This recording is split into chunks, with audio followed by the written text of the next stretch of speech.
മാതാ അമൃതാനന്ദമയി ദേവിക്കിന്ന് 72ാം പിറന്നാൾ. ആത്മീയതയ്ക്കൊപ്പം മനുഷ്യ സേവനത്തിൽ ഊന്നിയുള്ള ആഘോഷങ്ങളാണ് ഇത്തവണത്തെയും പിറന്നാളിനുള്ളത്. ഐക്യരാഷ്ട്രസഭയിൽ മാതാ അമൃതാനന്ദമയി മലയാളത്തിൽ സംസാരിച്ചതിന്റെ 25ാം വാർഷികത്തിന്റെ ഭാഗമായുള്ള സംസ്ഥാന സർക്കാരിന്റെ ആദരം മന്ത്രി സജി ചെറിയാൻ സമർപ്പിച്ചു.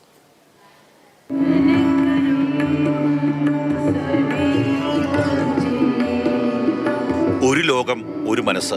മാനവികതയുടെ ഈ സന്ദേശമാണ് അമൃതാനന്ദമയി 72ാം പിറന്നാളിന് നൽകുന്നത്.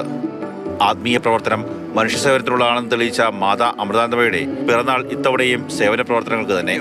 നമ്മുടെ ഒരു വീട്ടിലൊരു വിശേഷ ചടങ്ങ്, ഒരു കല്യാണം നടക്കുമ്പോൾ എല്ലാ ബന്ധുക്കളും വരുന്ന പോലെയാണ് അമ്മയുടെ മക്കൾ എല്ലാ ഭാഗത്തുനിന്നും നോക്കുന്നത്. എല്ലാവരും ഏതെങ്കിലും രീതിയിലൊരു സേവന പ്രവർത്തനത്തിൽ ഇൻവോൾവ് ആവും. ഐക്യരാഷ്ട്രസഭയിൽ മലയാളത്തിൽ മാതാ അമൃതാനന്ദമയി പ്രസംഗിച്ചതിന്റെ 25ാം വാർഷികമാണ് കടന്നുപോകുന്നത്. വാർഷികത്തിന്റെ ഭാഗമായി സംസ്ഥാന സർക്കാർ അമൃതാനന്ദമയെ ആദരിച്ചു. മാതാ അമൃതാനന്ദമയി സ്നേഹനിധിയായ അമ്മയെന്ന് സജി ചെറിയാൻ.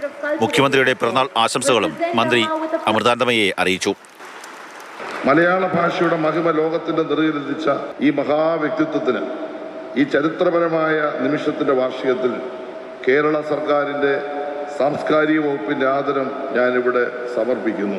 ഈ പരിപാടിയിൽ പങ്കെടുക്കുമ്പോൾ ബഹുമാനായ കേരളത്തിൻ്റെ മുഖ്യമന്ത്രി ശ്രീ പിണറായി വിജയൻ്റെ ആദരവും ആശംസകളും അറിയിക്കാൻ അദ്ദേഹം എന്നെ ചുമതലപ്പെടുത്തി. അത് ഞാൻ അമ്മയ്ക്ക് സമർപ്പിക്കുകയാണ്. കേരള സർക്കാരിന്റെ ആദരം മലയാള ഭാഷയ്ക്കുള്ളതാണെന്ന് മാതാ അമൃതാനന്ദമയുടെ മറുപടി.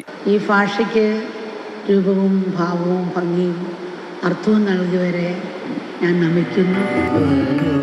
പിറന്നാൾ ആഘോഷങ്ങൾക്കായി വള്ളക്കാവിലേക്ക് 5 ലക്ഷം ഭക്തർ എത്തുമെന്നാണ് പ്രതീക്ഷിക്കുന്നത്. BJP ദേശീയ അധ്യക്ഷൻ JP നദ്ദ അടക്കമുള്ള പ്രമുഖർ പിറന്നാൾ ആശംസകളുമായി എത്തും. മാതൃഭൂമി ന്യൂസ്, കൊല്ലം.